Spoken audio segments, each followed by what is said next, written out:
Vamos lá, pessoal, retomando. Vamos que ainda tem bastante coisa.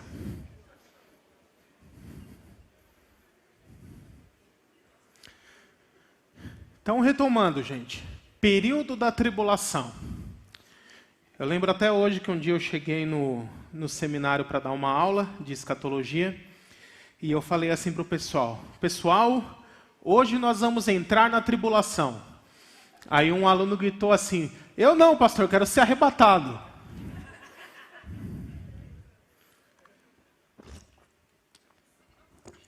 Tem aquela velha piadinha também, né? Quando Jesus vir, quem vai ficar feliz?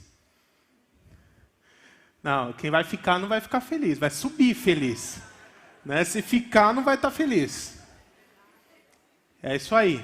Então vamos ver primeiro o que ocorrerá com a igreja durante a tribulação. A igreja será arrebatada. Existem, no meio cristão, pelo menos 4 teorias a respeito de quando e como será o arrebatamento. Nós acreditamos que será antes da tribulação. E existem vários motivos para isso, tanto bíblicos, quanto históricos, quanto lógicos. Mas também existem grupos que acreditam que o arrebatamento seria no meio dos 7 anos de tribulação. Outros acreditam que seria no fim dos 7 anos. E uma subvertente disso diz que o arrebatamento pode ocorrer ou no começo ou no meio, mas que arrebataria só uma parte da igreja. E aí vocês vão ver o porquê que o chamado pré-tribulacionismo, que ensina que o arrebatamento é antes da tribulação, é o mais coerente. Primeiro, ele é o único que cumpre a doutrina da iminência, de que Jesus pode voltar a qualquer momento. Porque se o arrebatamento fosse no meio ou no fim da tribulação, basta você contar o dia em que o acordo foi assinado, conforme Daniel 9:27, você já saberia, daqui a 3 anos e meio é o arrebatamento, ou daqui a 7 anos é o arrebatamento. Você saberia com anos de antecedência o dia que Jesus vai voltar. E isso não faz nenhum sentido. Eu até diria, você vende tudo que você tem, compra um caminhão, enche de comida enlatada e vai para o meio do mato. Né? E aí fica esperando dar os 3 anos e meio lá para Jesus voltar. É o máximo que você pode fazer. Não faz sentido nenhum. Mas dentro dessa linha de que o arrebatamento é antes da tribulação, né? O que é o arrebatamento? Um dos textos que eu mais gosto, né, e a Bíblia fala de tipologias e simbologias, eu não tive muito tempo para poder entrar nesse assunto, é um assunto que a gente vê mais em aulas no seminário, interpretação bíblica. Mas a Bíblia tem muitos símbolos em eventos que ocorreram no Antigo Testamento e tipificam a respeito de Cristo e da sua obra. Nós vemos, por exemplo, lá em Gênesis 22, onde Abraão quase sacrifica Isaac, ali no Monte Moriá. E Abraão ali é uma tipificação do próprio Deus Pai, ele representa o Deus Pai. Assim como Isaac representa Jesus ali. É interessante que o pai estava entregando o seu filho para ser sacrificado. Mas o próprio filho também estava voluntariamente se entregando para ser sacrificado.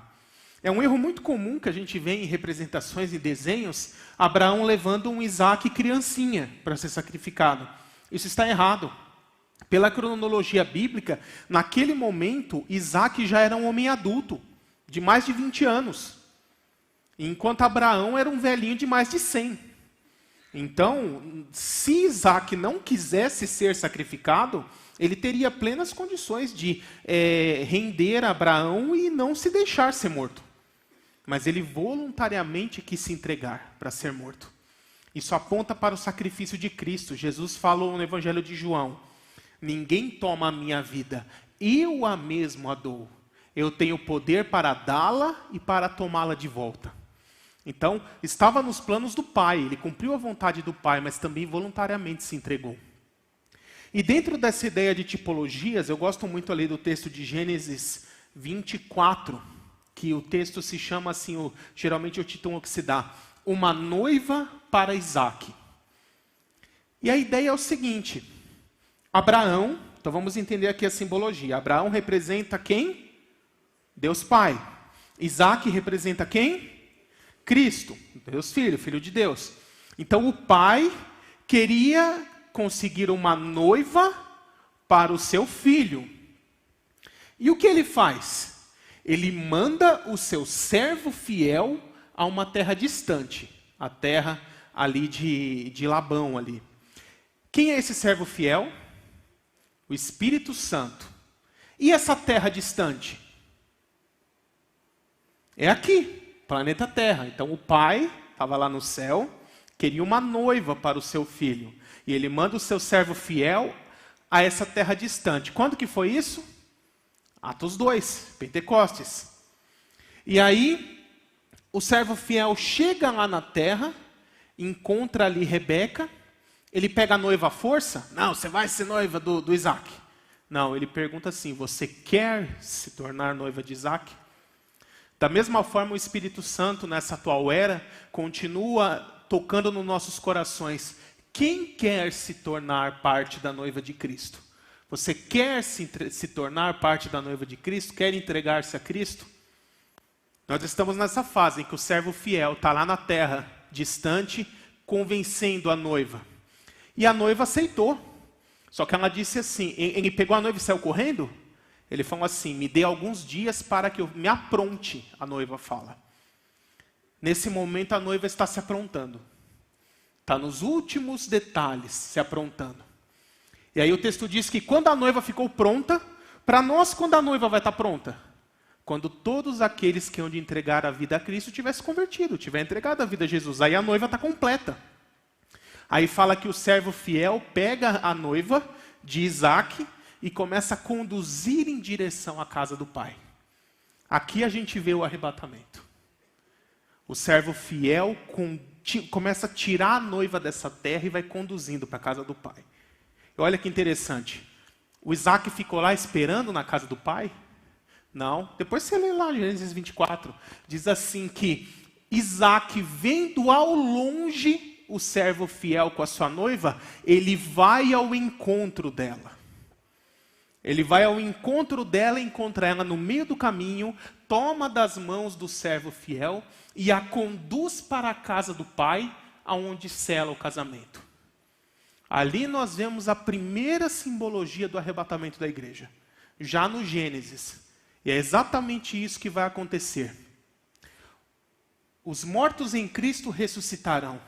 E nós, os que estivermos vivos, seremos arrebatados junto com eles, todos transformados com corpos glorificados, imortais. Nos encontraremos com o Senhor nos ares. E o Senhor irá conduzir a sua igreja para o céu. O próprio Jesus nos prometeu isso. Se você ler lá João 14, versos 2 e 3, no verso 1 ele começa dizendo, não se perturbe o coração de vocês, criam em Deus, criam também em mim. E aí ele continua, na casa de meu pai há muitas moradas, e se não fosse assim eu lhes teria dito, eu vou lhes preparar lugar.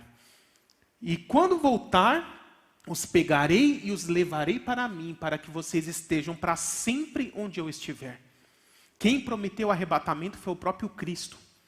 Ele disse que viria buscar a sua noiva. E aí o arrebatamento é o cumprimento disso. Quem serão arrebatados? Somente os santos da igreja.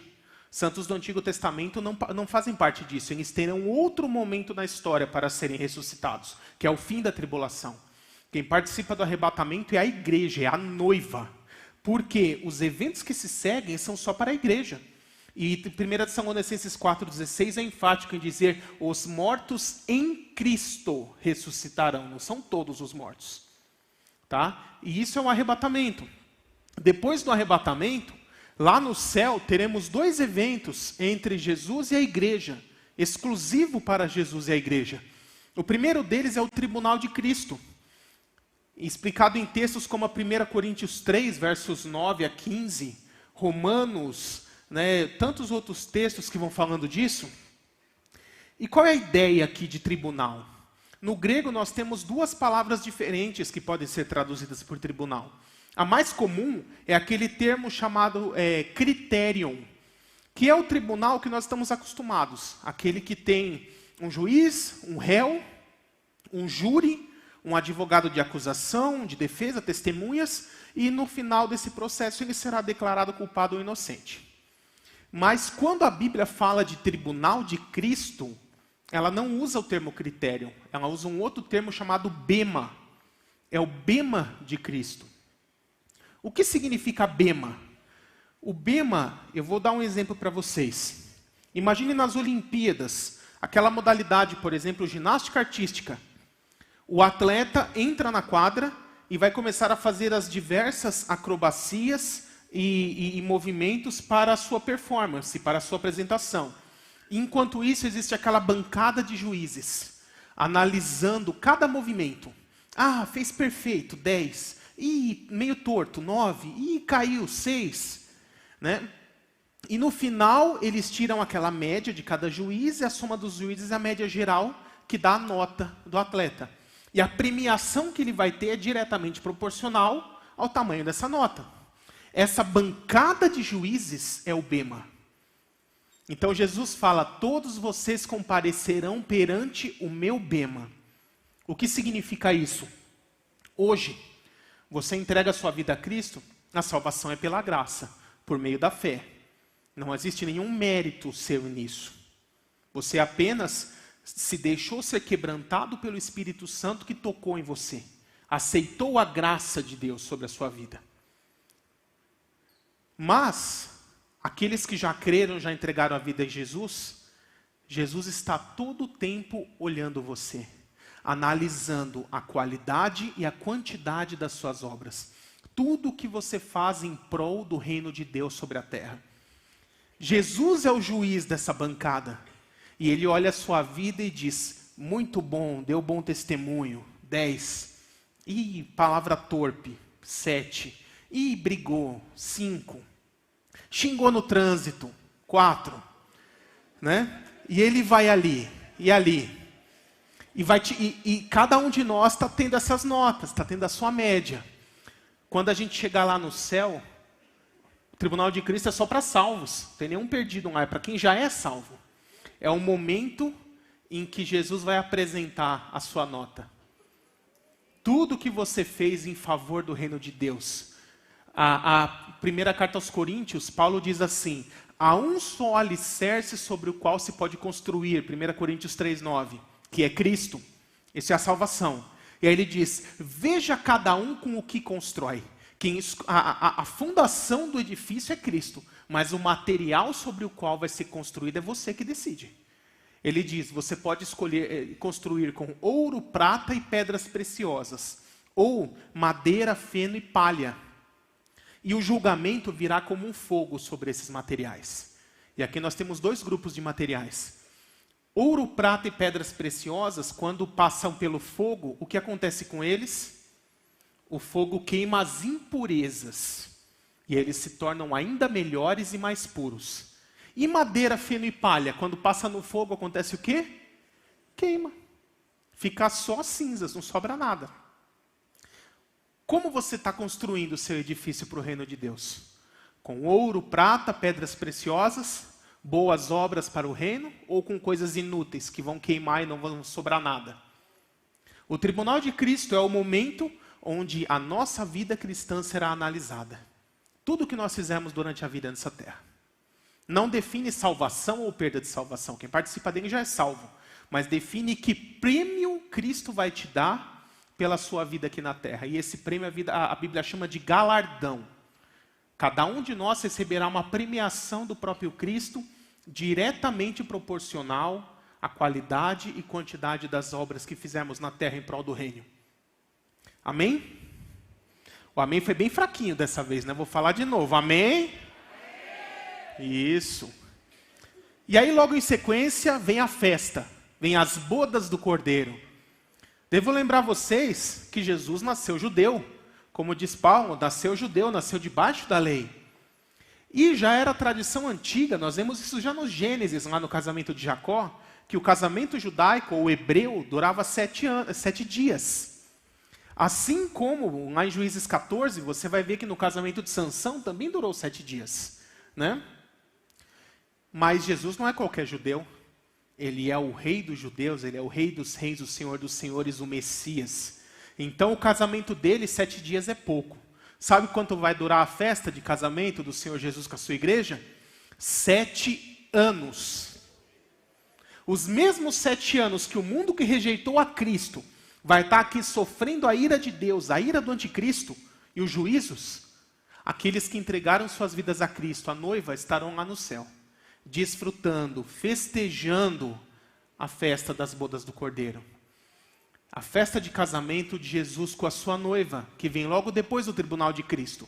Todos os salvos participarão. E é por isso que a igreja tem que subir inteira. Arrebatamento parcial está errado por causa disso. Jesus vai casar com meia noiva? Vai casar com uma noiva faltando um braço, faltando uma perna? Não, a noiva tem que ir inteira para o céu. Aí a questão é, quem verdadeiramente faz parte da noiva e quem não faz? Né? Jesus sabe exatamente quem é a igreja verdadeira e quem são frequentadores de templos, mas não se entregaram a Cristo de todo o coração. E basicamente é isso que vai ocorrer com a igreja durante a tribulação. Ela vai ser arrebatada antes do início da tribulação, vai ficar os 7 anos lá no céu para passar pelo tribunal de Cristo, bodas do Cordeiro, e no final da tribulação, quando Cristo volta, a igreja já glorificada, em corpos imortais, indestrutíveis, voltará junto com Cristo.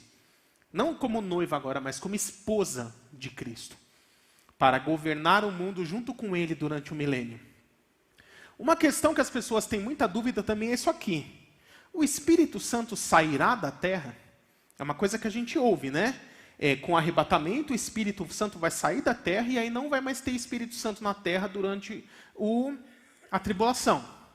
Só que aí nós temos um problema, porque quem atua no coração e na mente do ser humano, conduzindo ele ao arrependimento para a salvação, é o Espírito Santo.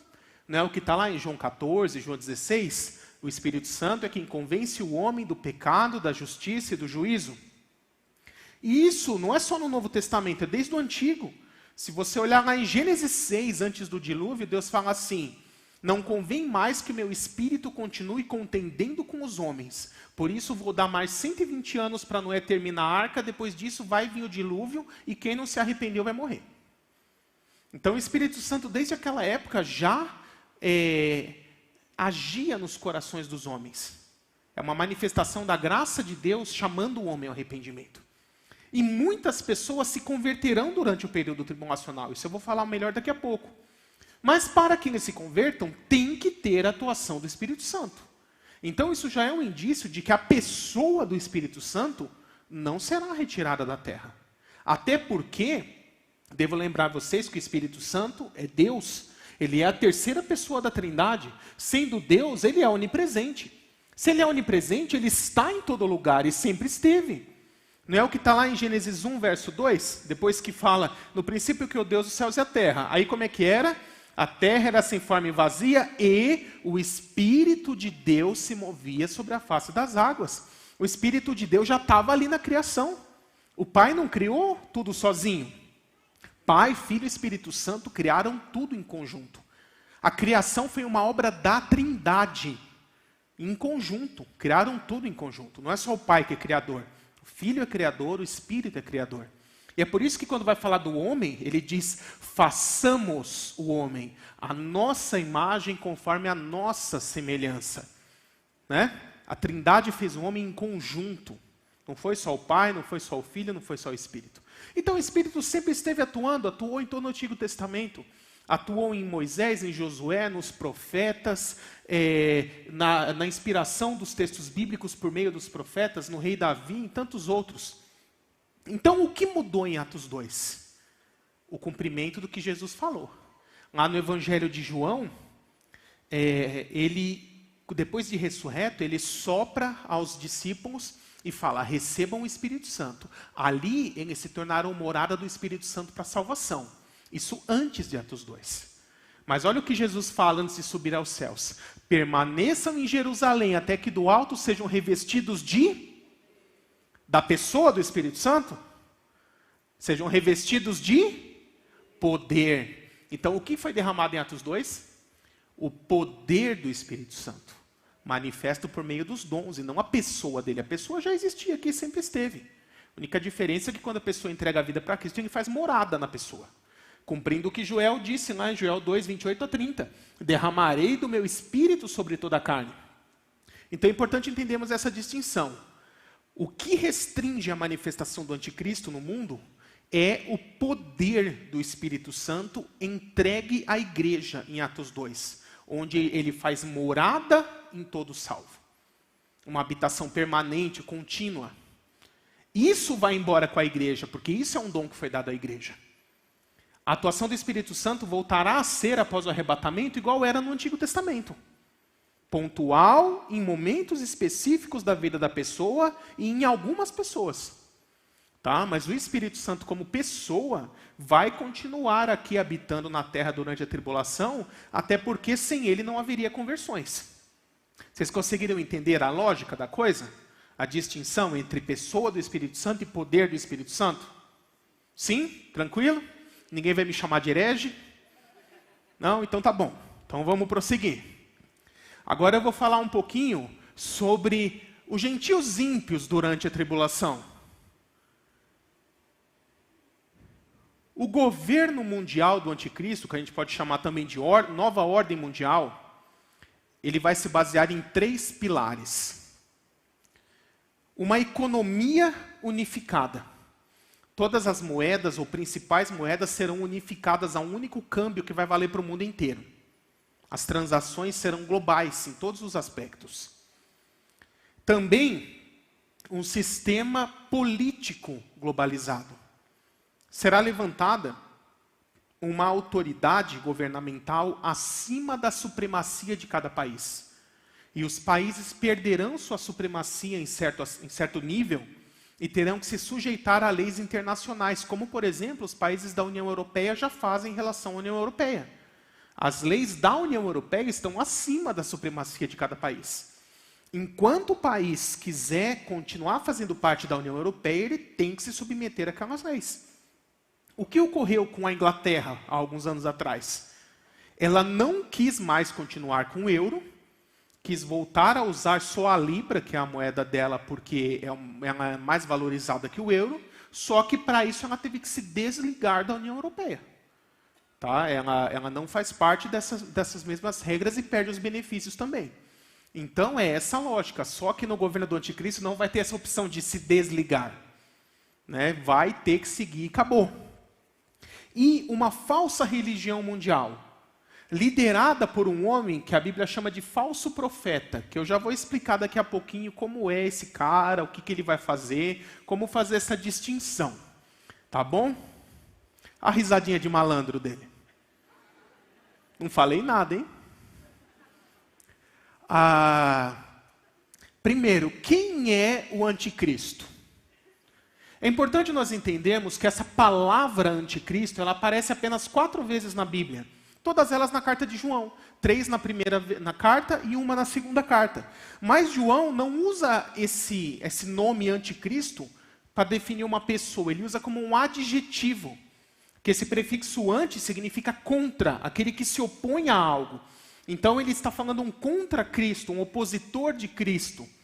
Tá? Então, por exemplo, quando João fala, todo aquele que nega que o Cristo veio em carne, esse é anticristo e mentiroso. Ele está falando de uma condição doutrinária.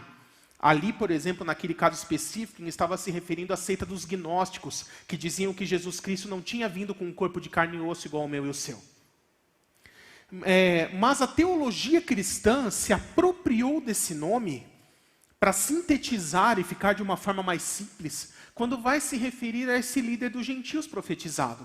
Porque a Bíblia dá vários nomes para ele. Ele é chamado de o iníquo, o homem da iniquidade, o filho da perdição, o rei arrogante, a besta, o pequeno chifre, e tantos outros que a gente poderia dizer. O falso Messias. Né? Então a Bíblia, para simplificar, utilizou esse nome anticristo como um termo técnico para se referir a esse homem, para não ter que ficar usando esses vários nomes. Tá? Mas anticristo, quando se refere a esse homem que virá no futuro, normalmente se usa com A maiúsculo, para mostrar que é um nome, é uma pessoa, não é uma simbologia de outra coisa, não é um adjetivo, como João usa. Tá? Então, quem é o anticristo? Primeiro, é um homem literal. Isso a Bíblia mostra claramente, não é uma simbologia que representa outras coisas. Será um homem literal nesse mundo. Será um líder político, Mas não só político, também militar. E importante, não é um líder religioso. Ele próprio não será líder de religião nenhuma. E nem se envolverá muito em religião diretamente. Daniel 11 vai dizer, ele não honrará aos deuses dos seus antepassados, nem os deuses preferidos das mulheres, nem nenhum outro deus, né, naquele contexto politeísta ali de Daniel. Mas se engrandecerá a si mesmo como sendo um deus. E o texto diz, honrará os deuses das fortalezas. O que seria esse deus das fortalezas? O poder bélico, as armas, tanques, caças, aviões, o poder bélico em geral. Isso ele vai honrar. Ele vai respeitar o poder bélico. É só isso que ele vai ter como Deus para ele. E dominará todo mundo. Então, é importante nós entendermos o papel do anticristo. O anticristo não será apenas alguém contra Cristo, mas será um falso Messias. Tão convincente, a ponto de fazer o povo de Israel acreditar que ele é o verdadeiro que ainda não tinha chegado. Os judeus ainda esperam o Messias e eles serão enganados. Eles aceitarão o anticristo como se fosse o verdadeiro Messias que ainda não tinha vindo. E por isso aceitarão tão facilmente fazer o acordo de paz intermediado por ele. Mas para que vocês entendam por que ele será aceito, eu preciso explicar esse segundo personagem aqui, falso profeta. Os últimos versos do Antigo Testamento, Malaquias 4, versos 4, 5 e 6, é uma promessa. Malaquias diz assim, eis que enviarei novamente a vocês o profeta Elias. Ele converterá o coração dos pais aos filhos e o coração dos filhos aos pais. Do contrário, eu viria e traria destruição. E assim termina o Antigo Testamento. É importante entender que aqui Deus prometeu que o mesmo profeta Elias que foi levado vivo aos céus irá retornar a esse mundo para preparar o caminho para a vinda do Messias. João Batista, ele não é o próprio Elias. Ele foi um substituto de Elias para a primeira vinda de Cristo. Para Elias não ter que vir duas vezes, senão Elias ia ter que vir uma antes da primeira, outra antes da segunda vinda. Então esse substituto para a primeira vinda foi João Batista. E é por isso que a Bíblia diz que ele veio no mesmo espírito, na mesma missão de Elias. Essa é a ideia. Mas o verdadeiro Elias ainda há de voltar. E olha aqui a ideia. Qual será a missão dele? Preparar o caminho para o Messias e apontar para a nação de Israel quem é o Messias. E aqui nós vemos a importância do falso profeta nos planos do diabo. Tem que pensar que o diabo estava estruturando esse plano há milênios.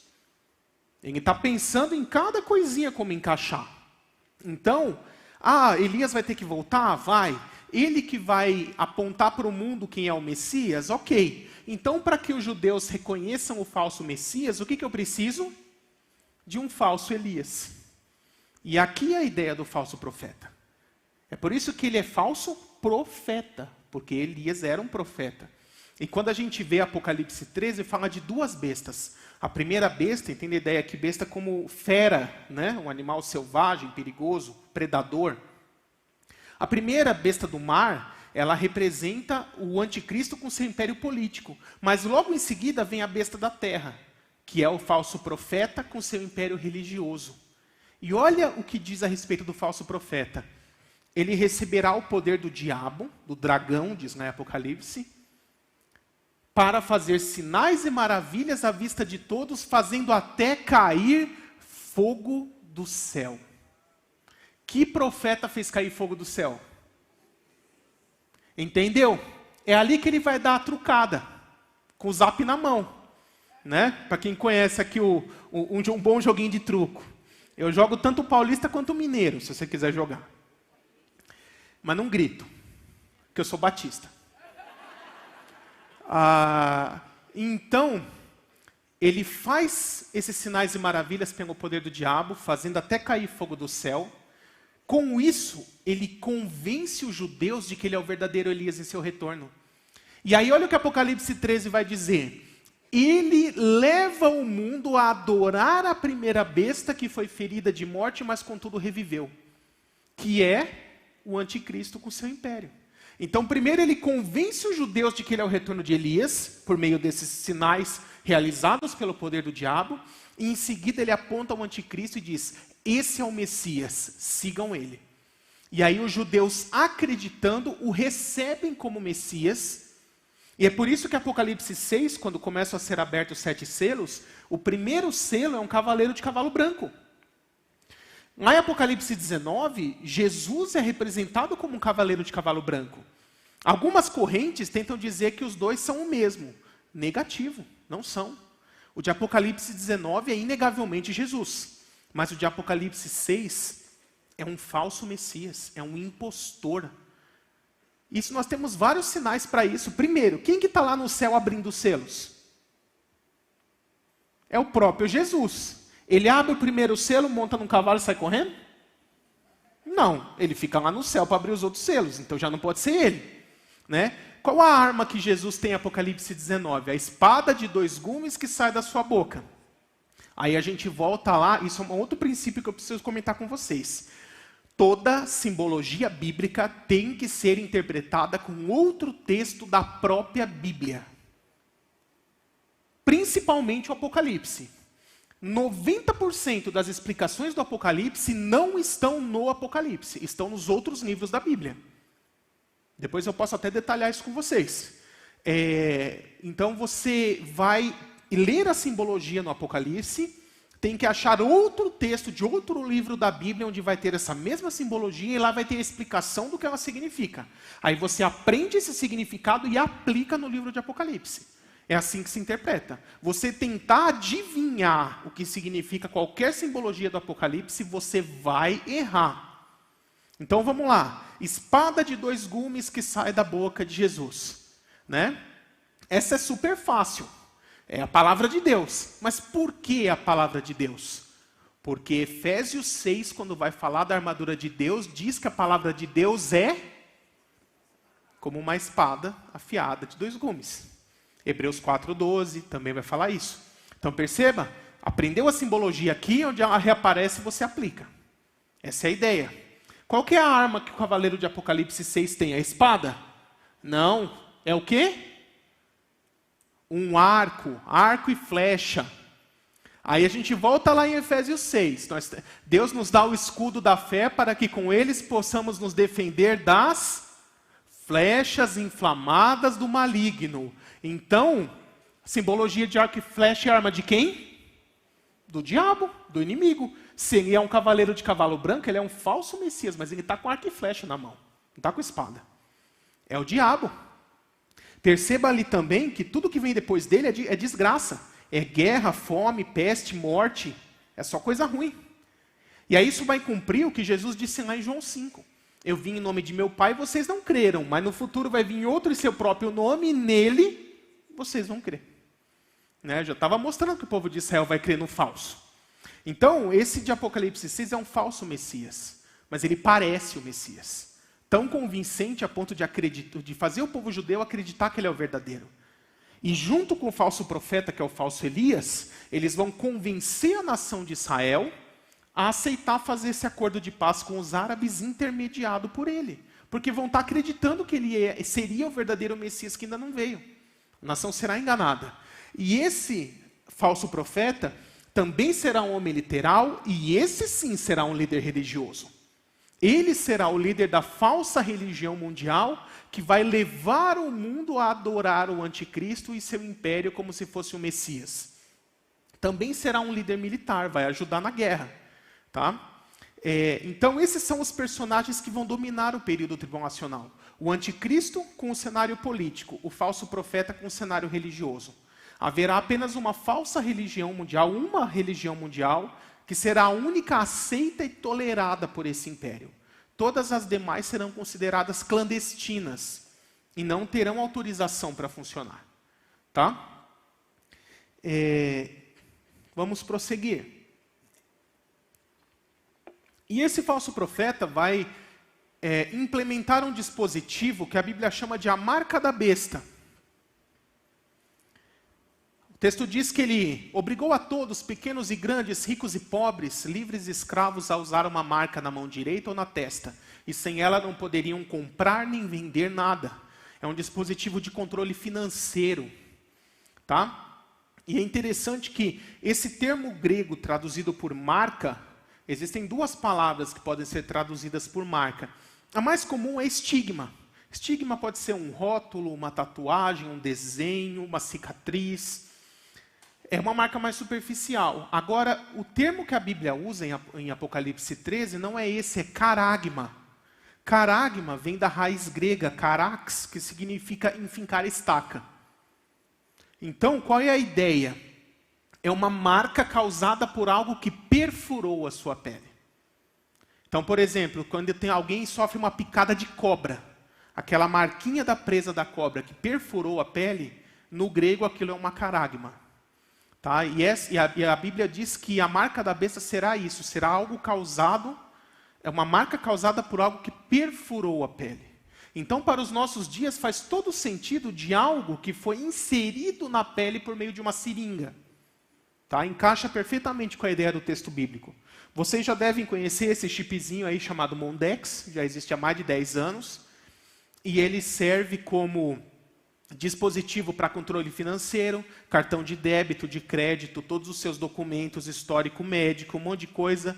Por que você acha que agora há pouco tempo começou essa tecnologia de pagamento por aproximação? Porque o próximo passo é não ter um cartão físico, é o seu cartãozinho está aqui, ó. Aí você faz o pagamento por aproximação, ó. Entendeu? É um passinho de cada vez, tá? Então, dos dispositivos que existem hoje, o mais provável de vir a se tornar a marca da besta, porque a marca da besta passará a existir durante o período tribulacional, não antes dele. É esse. Mas nós não podemos cair no erro de cravar, dizer isso aqui é a marca da besta, porque senão nós podemos repetir o erro da geração dos anos 70 e 80, que disse que o código de barras era a marca da besta, né? E dizia aí que ia tatuar um código de barra na mão, na testa, né? E que era do diabo. E a tecnologia evoluiu, esse recurso se tornou obsoleto para essa finalidade. E atualmente o mais moderno é esse, mas pode ser que se o arrebatamento ainda demorar 10, 15, 20 anos, surja um outro dispositivo, uma outra tecnologia mais avançada que essa e que a substitua. Então, uma coisa que vocês precisam entender também. O diabo não é onisciente.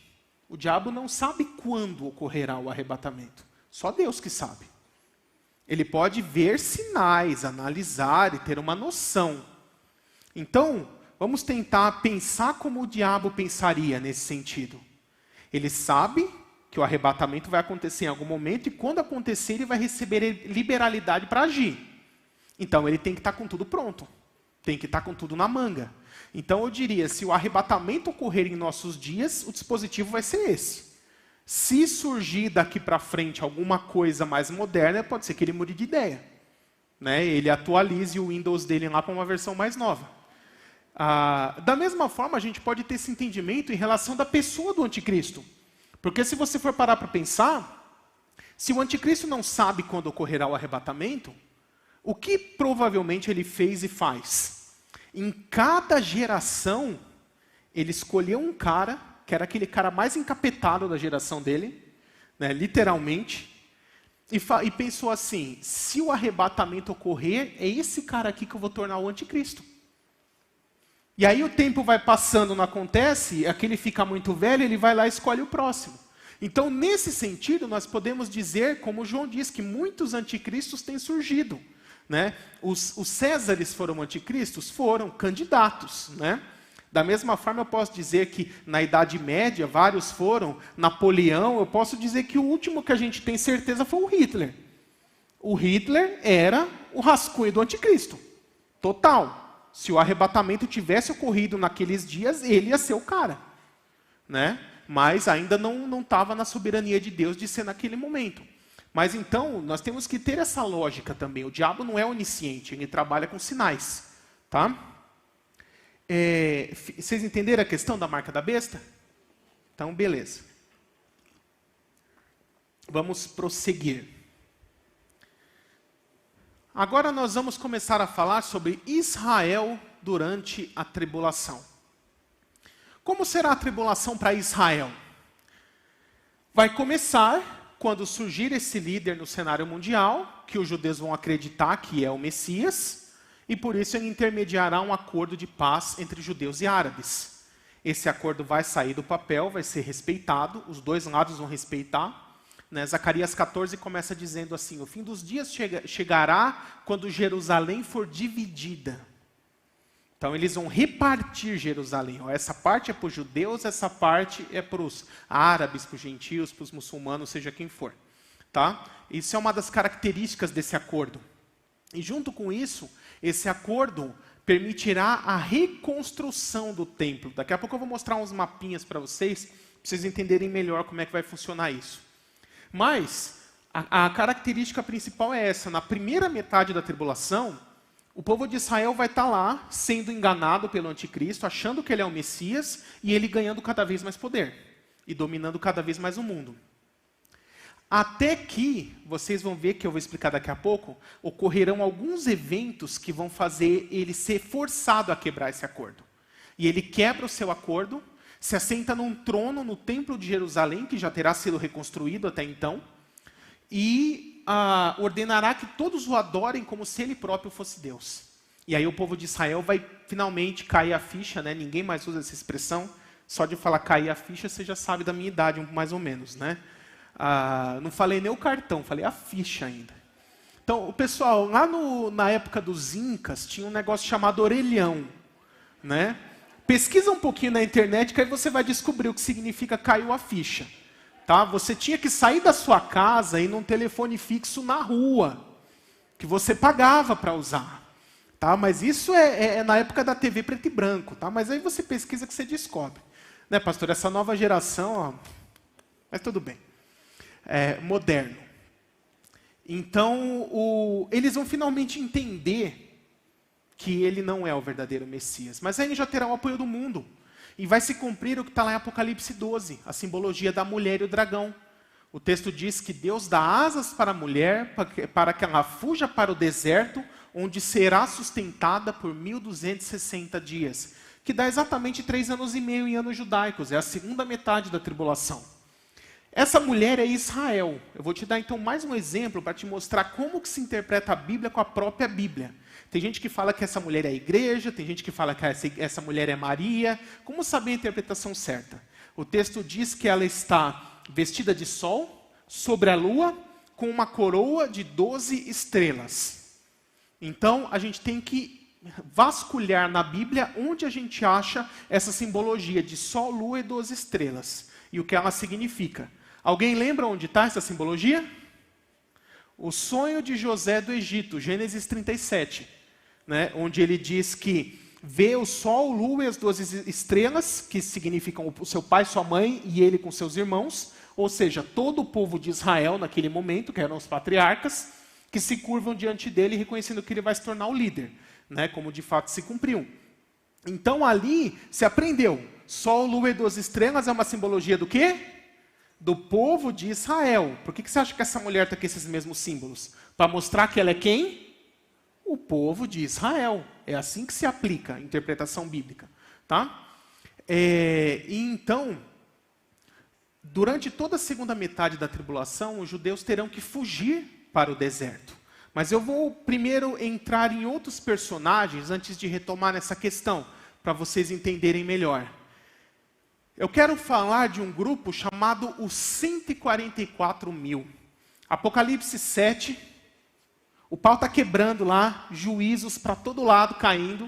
De repente Deus fala assim: anjos, cessem os juízos para que eu cele os 144 mil de todo Israel, 12 mil de cada tribo. Ele vai descrevendo tribo por tribo. Selem os juízos nos 4 cantos da terra, ou seja, eles estão espalhados por toda a terra, não estão em Israel. Se a igreja foi arrebatada e não vai mais estar aqui, quem que vai pregar o evangelho durante a tribulação? E aqui tem a resposta. Deus irá chamar 144 mil israelitas, de 12 mil de cada uma das 12 tribos de Israel, totalizando 144 mil, E ele se revelará de forma tão impactante a eles, mais ou menos como fez com Paulo, que eles na hora se converterão e se tornarão pregadores. E eles vão evangelizar com a mensagem do reino para o restante da terra. É por isso que em Mateus 24:14, como último sinal do fim dos tempos, Jesus diz assim: e este evangelho do reino será pregado a todas as nações, e então virá o fim. Evangelho do reino. O que é evangelho do reino? O evangelho que nós cremos e pregamos é o evangelho da cruz, que na verdade são o mesmo, mas com ênfases diferentes. O evangelho da cruz é a ênfase no que Jesus já fez. Jesus já veio nesse mundo, já morreu por você, já ressuscitou, subiu aos céus. Creia nisso para a sua salvação. O evangelho do reino é a mensagem de João Batista. É a ênfase no que o Messias ainda vai fazer. Arrependam-se, porque o reino de Deus está próximo. Ele está vindo para julgar o mundo e estabelecer o seu reino. Isso é o evangelho do reino. É como duas faces da mesma moeda, cara e coroa. O evangelho é o mesmo, que muda a ênfase. Os 144 mil vão com essa mensagem. O Messias é Jesus e ele logo virá. Arrependam-se, porque ele vai vir para julgar esse mundo e estabelecer o seu reino. E todos aqueles que se converterem por meio deles também serão pregadores em potencial. Estes serão os pregadores dos gentios. É por isso que lá em Apocalipse 7, o texto vai dizer lá: quem é essa multidão e de onde veio? E ele fala: estes são os que vieram da grande tribulação e lavaram suas vestes no sangue do Cordeiro. Todos aqueles são as pessoas que se converteram durante a tribulação. Muita gente vai se converter. Mas Deus tem ainda mais personagens. Tem 2 pregadores específicos para o povo de Israel, que Apocalipse 11 chama de as 2 testemunhas. Apocalipse 11 diz assim: darei poder às minhas 2 testemunhas, e elas profetizarão vestidas com pano de saco por 42 meses.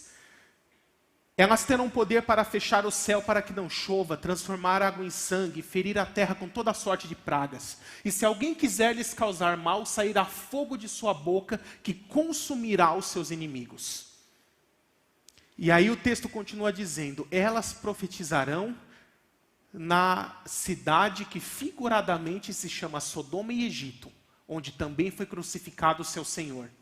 Aí aqui está a dica: onde Jesus foi crucificado? Jerusalém. Então eles vão ficar onde? Jerusalém. Por que chamada de Sodoma e Egito? Sodoma é uma representação de um lugar de impiedade, um lugar onde o pecado impera, mostrando a condição espiritual que Jerusalém terá naqueles dias. E Egito é um lugar de escravidão, mostrando que o povo judeu estará oprimido pelo anticristo e seu governo naqueles dias. E aí o texto diz que, após o fim do seu ministério, que são os primeiros 3 anos e meio da tribulação, Deus permitirá que o anticristo os persiga, os capture e os mate. E os corpos deles ficarão expostos por 3 dias na praça de Jerusalém. E pessoas de todo o mundo verão os seus corpos expostos e se alegrarão, porque aqueles profetas que os incomodavam finalmente foram mortos. Né? É interessante que gerações anteriores ficavam pensando assim: como é que vai fazer para o mundo inteiro ir lá ver eles? Imagina o tamanho da fila. Né? E aí surge a televisão, satélites de comunicação, internet, celulares, e hoje a gente consegue facilmente ver um evento em tempo real de qualquer lugar do mundo, né? É só alguém pegar lá a transmissão ao vivo, YouTube, Facebook, o que você quiser, né? Olha aqui os cadáveres das 2 testemunhas, está lá mostrando, você não precisa ir lá para ver. Perceba que o texto bíblico não diz que vão ir lá para ver, está escrito: pessoas de todo mundo verão. Não está dizendo que vão ir lá. Está vendo como o texto bíblico é exato? Ele já sabia da tecnologia dos nossos dias. Então, mas depois dos 3 dias, olha o que acontece. De repente, forma-se como que um tornado ao redor desses cadáveres. E eles ressuscitam na frente de todos, se colocam de pé. E ouve-se uma voz do céu que fala: subam para cá. E eles começam a subir nesse tornado e são arrebatados aos céus. E nesse mesmo momento ocorre um grande terremoto que destrói 10% da cidade e morrem 7.000 pessoas. E aqueles ímpios que minutos atrás estavam zombando deles e se alegrando porque eles foram mortos, sabe o que o texto diz que eles falam? O texto diz assim, que eles ficam pasmos e dão glórias a Deus. Você já viu o ímpio dar glória a Deus? A coisa vai ser tão feia que o ímpio vai dar glória a Deus. Né? Quem imagina, transmissão ao vivo, Facebook, YouTube, o mundo inteiro viu eles ressuscitando, subindo aos céus. E aí, a mensagem que eles pregaram durante toda a primeira metade da tribulação, que é, Jesus é o verdadeiro Messias, que logo vai voltar, e esse que está aqui é o falso, e ninguém acreditava, ela foi autenticada. Não tinha como contestar, dizer que a mensagem deles não era verdadeira. Os caras ressuscitaram, na tua frente. Como é que você vai dizer que não foi? Subiram aos céus, todo mundo viu. Então, a credibilidade do anticristo, despenca. E aí que ele é obrigado a quebrar o seu acordo. Ninguém mais acreditava nele, agora eu vou ter que me impor pela força, porque os judeus já eram, os judeus eu perdi. Depois dessa não tem mais jeito. E aí começa o que está lá em Apocalipse 16.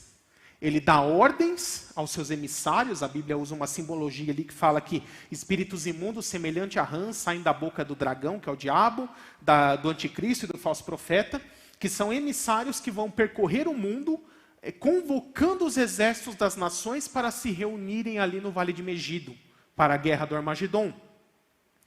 E enquanto isso, o povo de Israel ali recluso no deserto, escondido. Né? Não sei se você sabe, mas as bases secretas do exército israelense ficam todas no subsolo do deserto do Negueb. Tá? E é lá que eles vão se esconder. Né? Você vê como a Bíblia é exata. Apocalipse 12, no primeiro século, diz: mulher fugirá para o deserto, onde será sustentada por 3 anos e meio. Quantos séculos demorou para o exército israelense construir as bases militares depois disso? Mas exatamente no lugar que foi profetizado. Né? Tudo se encaixa perfeitamente. Então, a questão é, estes homens são homens literais. Eles não são figuras de linguagem que representam a igreja e Israel, a lei e a graça, o Antigo e o Novo Testamento e por aí vai. Eu poderia entrar em vários detalhes aqui, falar sobre Zacarias 4, o Mateus 17, falar da identidade desses personagens. A gente tem certeza que é o Elias, porque Elias tem que voltar. Está profetizado lá em Malaquias 4. Se o diabo vai ter todo esse trabalho de fazer o falso, é porque tem que ter o verdadeiro. Né? O outro pode ser que seja Moisés, pode ser que seja Enoque. Tá? Eu não vou entrar nessa discussão porque eu não tenho tempo. Você escolhe o que ficar preferido. Se você está em dúvida, joga a moedinha para cima, cara ou coroa, pronto. Está resolvido. Se você me perguntar qual que eu acho que é Moisés. Mas isso fica a critério de cada um. Tá bom? E aí começa a guerra do Armagedon. A palavra ali, traduzida como batalha, né? Não é uma tradução muito boa, o melhor seria campanha do Armagedon. Campanha é uma ideia de vários conflitos em lugares diferentes durante um longo período de tempo, que é o que nós chamamos de guerra. É uma guerra do Armagedon, não é um evento isolado, num momento específico. Ela vai durar toda a segunda metade da tribulação. E essa guerra do Armagedon, basicamente, será o mundo contra Israel. Então, assim, o anticristo ordena que exércitos do mundo inteiro se reúnam ali no Vale de Megido para entrar em guerra com os israelenses que estão lá no Negueb. Tá? A ideia é essa. E durante a segunda metade da tribulação, isso vai fluindo, até que nós chegamos nos desfechos, nos momentos finais do período tribulacional. Porque depois desse baque, de perceber que aqueles que ele achava que era o Messias é o falso, e da mensagem das duas testemunhas de dizer que, olha, Jesus é o verdadeiro, aquele Israel que foge para o deserto é um Israel quebrantado, é um Israel convertido. E aí nós vamos ver o cumprimento da profecia de Zacarias 12, versos 9 e 10, onde ele diz assim: naqueles dias derramarei sobre o povo de Israel, sobre a casa de Israel e a casa de Judá, um espírito de ação de graças e de súplicas, e olharão para aquele a quem transpassaram, e chorarão amargamente, como quem chora pela perda de um filho único. 400 antes de Cristo já estava escrito isso. Já estava implícito ali que o Messias ia vir uma vez, ser rejeitado, morto, crucificado e que no fim dos tempos ia voltar. Por isso que Mateus 24, lá do verso 30 em diante, vai dizer que quando Jesus vir, todos verão no céu o sinal do Filho do Homem e as nações prantearão. Apesar da Bíblia não dizer de forma explícita, sabe o que eu acredito ser esse sinal do Filho do Homem? As marcas nas mãos e nos pés. O Messias vai chegar e o povo de Israel vai falar, quem é você? E aí ele vai fazer só assim, ó. Já vão entender na hora. E é por isso que a nação vai chorar amargamente. Por lembrar que os seus ancestrais rejeitaram o Messias, entregando ele para ser morto.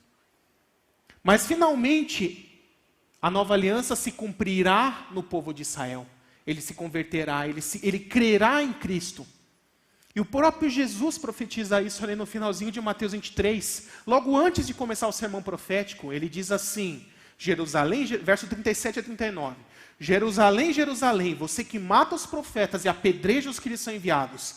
Quantas vezes eu quis proteger vocês, da mesma forma que a galinha protege os pintinhos debaixo de suas asas, mas vocês não quiseram. Eis que a casa de vocês ficará desolada, e não me verão mais, até que digam, bendito é o que vem em nome do Senhor. Esse é o Salmo 118, é um salmo messiânico. Dizerem bendito é o que vem em nome do Senhor, significa reconhecer que Ele é o Messias. Jesus está dizendo, olha, vocês me rejeitaram, por isso eu vou embora. E só vou voltar quando vocês, povo de Israel, reconhecerem que eu sou o Messias. E esse processo de conversão da nação de Israel vai se desenvolvendo.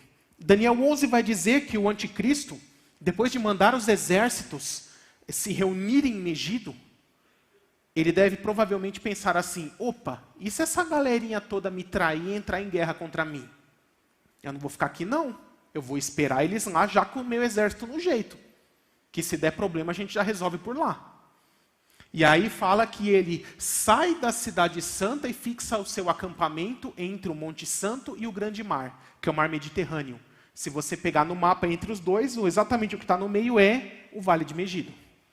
Então ele fica ali no começo do Vale de Megido, ali mais ou menos em Tiberíades, Cesareia de Filipe, aquele pedaço ali, esperando os exércitos do mundo se reunirem ali.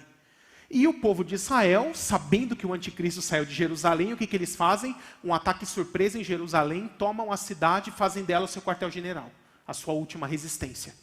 E nós chegamos no cenário de Zacarias 14, onde ele diz que naquele dia, com o exército inimigo vindo, pessoas serão mortas, serão levadas como escravo, mulheres serão violentadas, mas então o Senhor se levantará do seu trono e sairá para a guerra, como ele faz em dia de batalha, diz o texto. Aquele pessoal, já convertido, já crendo em Jesus, os judeus, vindo aquele exército de milhões e milhões de homens pelo Vale de Megido, eles não têm por onde escapar e não têm condições humanas de vencer aquele exército. Eles olham para os céus e dizem, Hosana, salva-nos, significa em hebraico, clamam ao Senhor Jesus. Cumprindo o que Jesus fala ali em Mateus 23. E aí Jesus fala, opa, agora é a hora. Aí ele se levanta do seu trono, e o texto diz que naquele dia os seus pés pisarão o Monte das Oliveiras. Jesus vem com a sua igreja glorificada.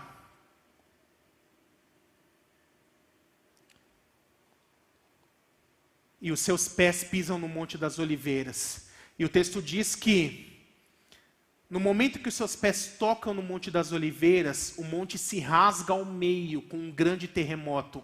Metade é deslocado para o norte, a outra metade para o sul, criando um grande vale entre os montes. E esse vale vai até Azel.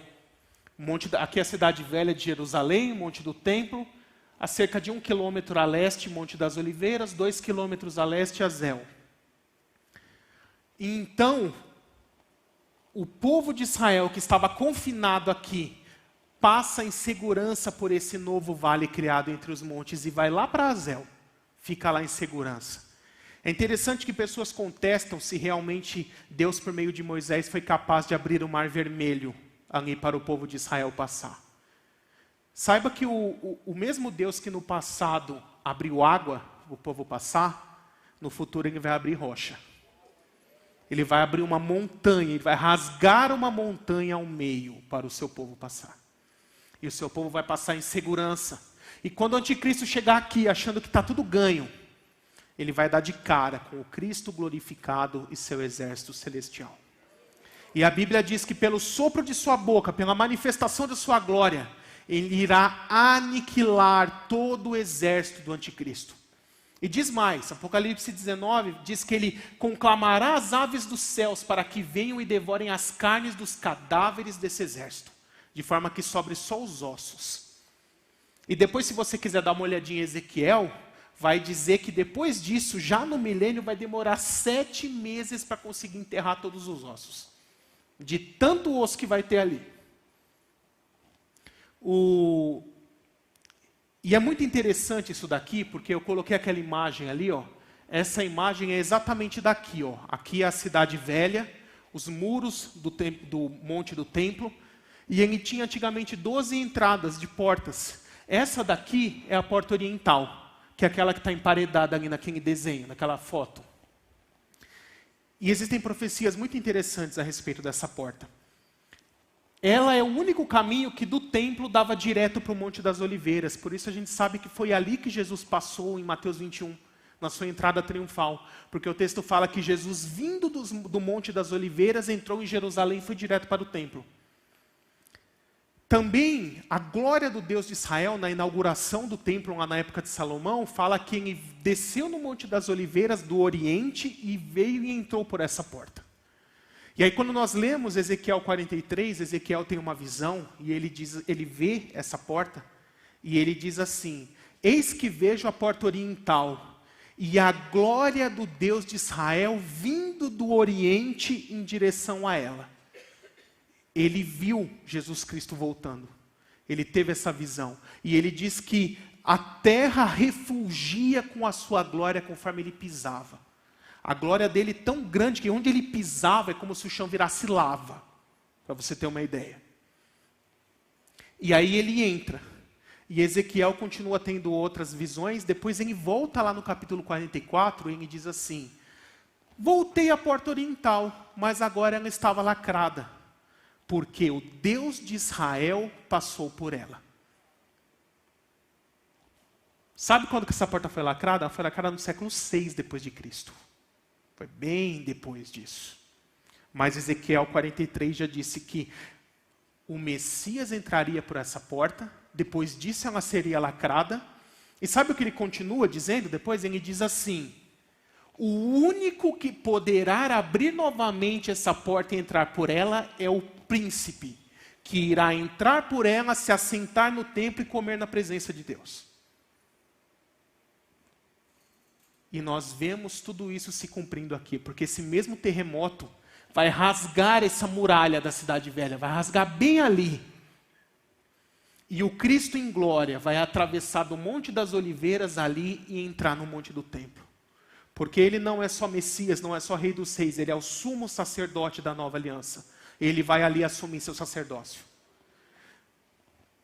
Na Idade Média, o Império Otomano, mais uma vez tentando impedir o cumprimento da profecia, sabe o que eles fizeram?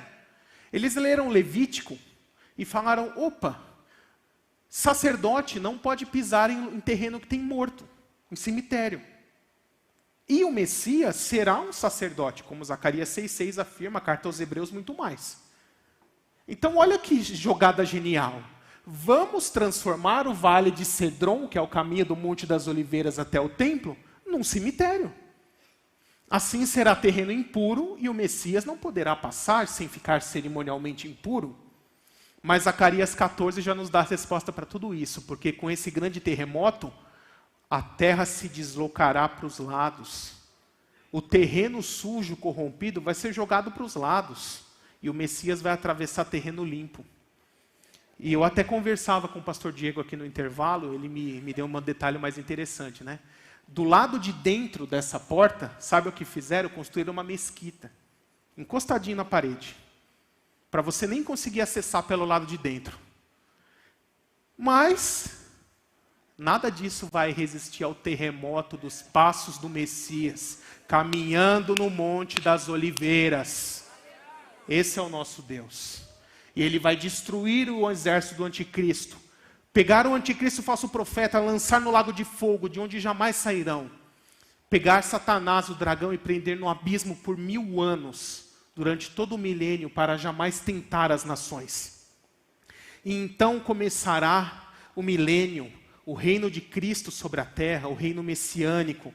Como será o reino messiânico? Satanás preso por 1000 anos para não tentar as nações, seus demônios também não. A terra será toda restaurada, voltará a ser como era o Éden antes de Adão e Eva pecarem. Os animais perderão a sua ferocidade, eles voltarão a ser como era no Éden. No Éden, lá antes do pecado contaminar a criação, todos os animais eram herbívoros. O leão era herbívoro, o urso, todos. Não existia morte no mundo antes do pecado.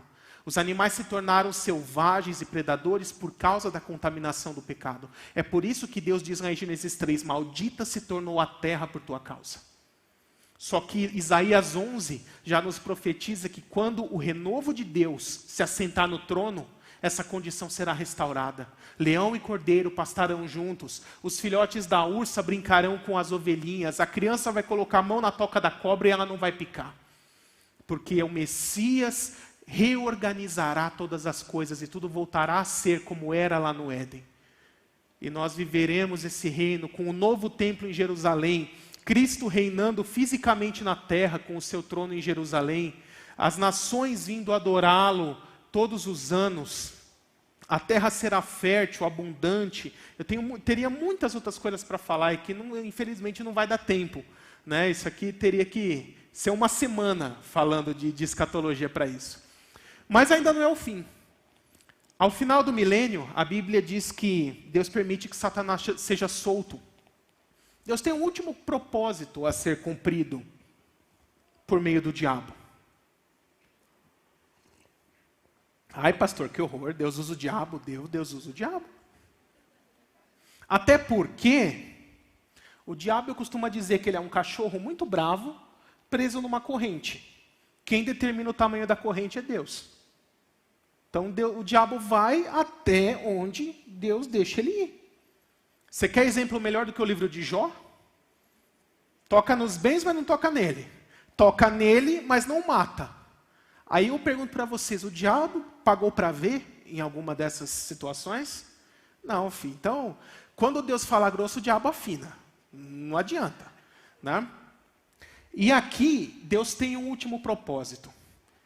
Muitas e muitas pessoas vão nascer no milênio. Os sobreviventes da tribulação, aprovados nos julgamentos, entrarão no milênio ainda mortais. Restaurados, como Adão e Eva eram antes de pecar, mas ainda mortais. Eles se casarão, terão filhos, repovoarão a terra. Uma geração nascerá no milênio, que nunca viu as coisas anteriores a isso. Essas já vão nascer debaixo do governo de Cristo, mas como saber se eles vão permanecer fiéis ou ser fiéis a Deus ou não? É para isso que solta o diabo. Aí o diabo, o texto diz que ele rodeia as nações, seduzindo os povos para se aliarem a ele. Sabe aquela questão, você não gosta desse governo? Esse governo é muito fascista. Então se alia ao meu governo. Né? Vem para o meu lado, vem para o meu partido, vamos fazer uma oposição contra o governo do Messias. Né? E aí a gente vai conseguir derrubar. Só que olha o que o texto diz. Deus já estava sem paciência nessa hora. Porque ele levantará um grande exército como a areia do mar, mas quando ele chegar às portas de Jerusalém, Deus fala assim, ó, acabou a palhaçada, não vai ter nem guerra dessa vez. A Bíblia diz que Deus manda fogo do céu e os consome a todos. Eles vão morrer carbonizados, não vai ter nem guerra dessa vez. É tipo assim, ó, você quer seguir o diabo? Beleza, já está definido, escolheu o lado. Lembra lá na época de Moisés, no deserto? Escolheu o lado? Escolheu. Então, pronto, resolvido. E vai ser assim. E aí Deus começa o processo de transição do fim do milênio para o estado eterno. Depois da rebelião final de Satanás, aí sim, Satanás, depois de cumprir esse último propósito, é lançado lá no lago de fogo, de onde jamais sairá, né? E aí, sofrimento eterno para eles. E Deus começa a destruir essa antiga criação. Porque no novo céu e nova terra, essa criação, o mundo físico, será fundida novamente ao reino espiritual. Deus criou uma coisa só. O espiritual e o físico estavam juntos. O que causou essa ruptura foi o pecado, que rachou a criação de Deus em 2 pedaços. Mas na eternidade, Deus vai fundir tudo isso de novo. E para que essa criação se funda ao céu, a dimensão celeste onde Deus habita, ela tem que ser purificada de todo vestígio de pecado. Por isso que 2 Pedro capítulo 3, verso 9 em diante, vai dizer que os elementos se desfarão com grande calor e tudo se queimará e se consumirá nesse mundo. Se tornará uma grande bola de lava, onde tudo será desfeito para a partir dessa matéria-prima Deus fazer novos céus e nova terra. E em paralelo com isso, ocorre a segunda ressurreição, a ressurreição dos perdidos. A primeira é dos salvos, termina antes do milênio. Eu até esqueci de comentar, quando Jesus volta no fim da tribulação, ele ressuscita todos os santos do Antigo Testamento, mais os mártires que morreram durante a tribulação. Então, desse momento, acabou. Todos os salvos já foram ressuscitados, só sobra não salvo, lá no mundo dos mortos, tá? E aí, qual que é o momento deles agora? Depois do milênio, Deus ressuscita todos os perdidos para que eles compareçam perante o grande trono branco de Deus, receberem a sentença de condenação eterna e serem lançados no lago de fogo.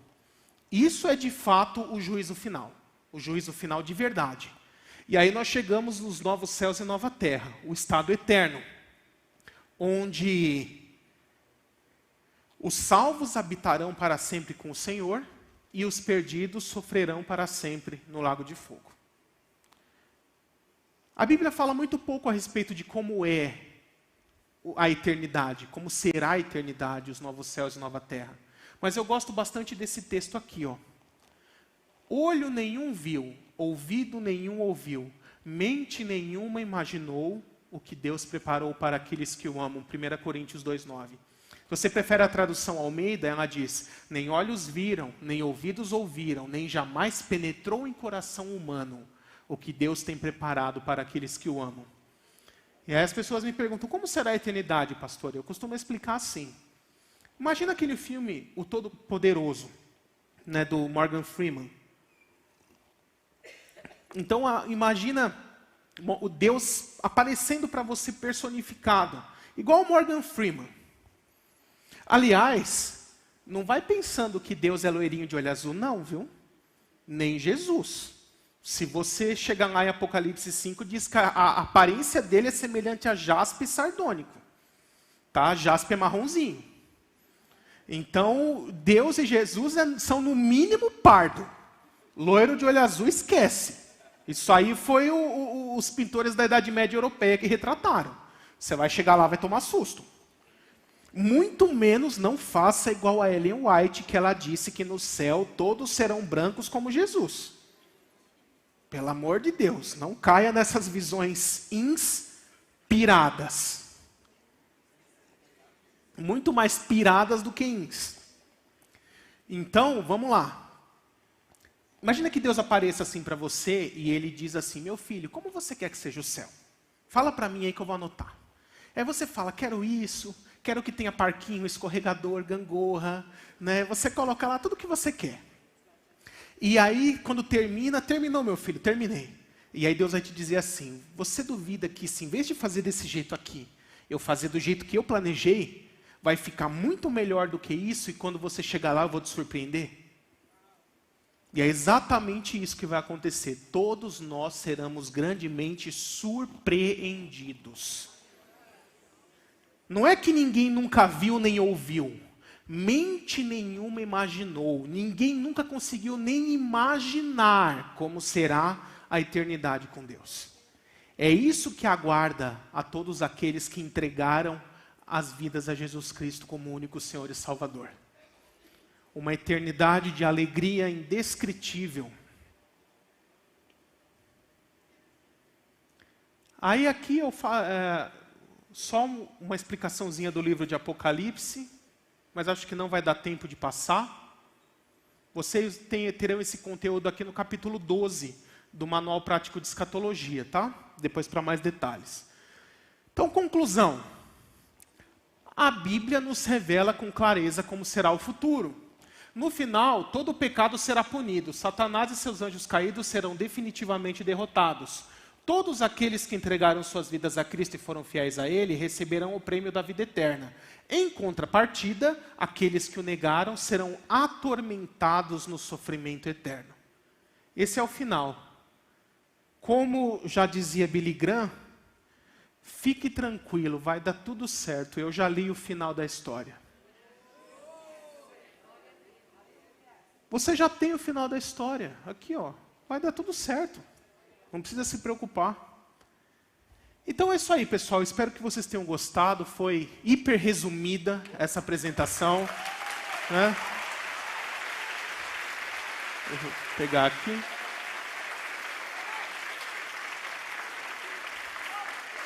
Obrigado. Glória a Deus. Quem quiser os meus contatos, Facebook, Gabriel de Oliveira Porto é o meu perfil. YouTube, vocês procuram pr.Gabriel de Oliveira Porto, meu canal no YouTube. Lá tem mais de 150 vídeos de estudos, aulas, pregações, devocionais, todo tipo de material. Recomendo em especial que vocês leiam o livro Manual Prático de Escatologia para poder se aprofundar mais em todas essas questões. E gosto de encerrar com essas frases aqui. Apocalipse 22, versos 20 e 21 diz assim: aquele que dá testemunho destas coisas diz, sim, venho em breve. Amém, vem Senhor Jesus. E 2 Coríntios 13, 14, na NVI, na Almeida 13, 13, diz, a graça do Senhor Jesus Cristo, o amor de Deus e a comunhão do Espírito Santo sejam com todos vocês. Que Deus abençoe a todos.